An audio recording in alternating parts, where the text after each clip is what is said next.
Yeah, now we're cooking. 72, windows down, reggae on. Yes!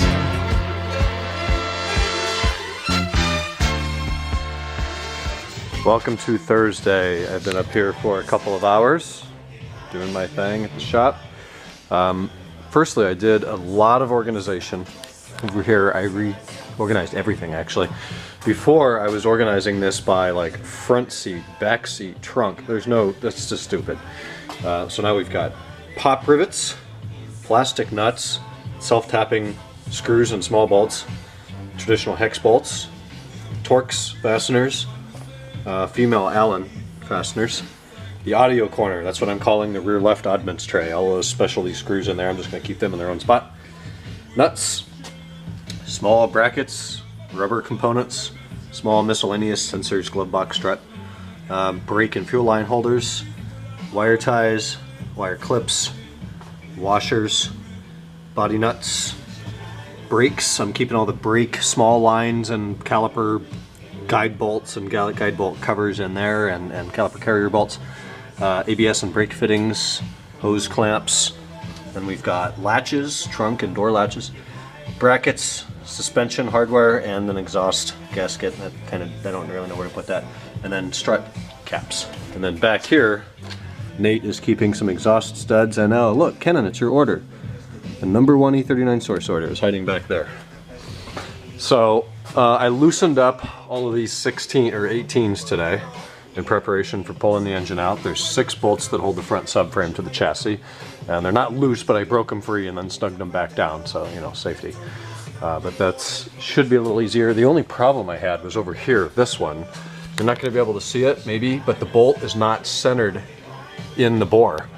So the socket wouldn't get on there because it was running into the side of this cylinder. So I had to use a small 3/8 thinner wall socket to get that one loose. Actually, this I need to take off the car. That's sold. That is the nut. That's the holder for the front headlight sensor. And that's where we are with Sterling. It's empty. There's nothing in there but the engine and the transmission brace. Now carbon, this is an 01 and 11 2000 production, I think, so kind of an early 01. I took off the radiator today. Do you think that frame's bent?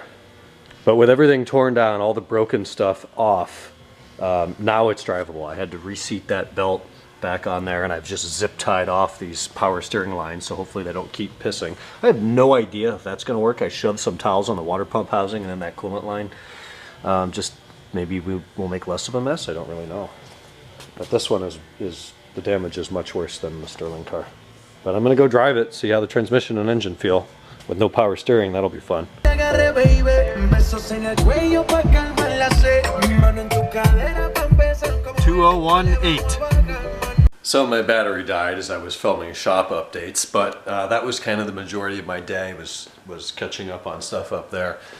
I came back a little earlier than usual. We watched the first half of another abysmal Lakers game and then headed over to La Jolla for my dad's birthday was today. And we went to Eddie V's and had an awesome dinner with him, Megan, her sister Katie, and me. So 4 of us.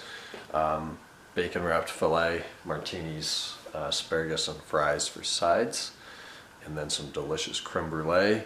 And then we came back here, watched some Parenthood, and we're all exhausted. So we're gonna head to bed. Tomorrow we wrap up the week. We've got amazing weather throughout the weekend here. It's gonna be upper 70s and totally clear. It's fantastic. So hopefully we're gonna get out, do some hikes, or go out in the desert for the wildflower bloom or something like that. It's really cool. There's all these butterflies around too. I guess all the spring rains have brought all the vegetation, which has caused a monarch butterfly migration into San Diego, and there's thousands of them flying around, like even over the highways and stuff. It's really cool. But I'm gonna go sleep. Talk on Friday. Good night.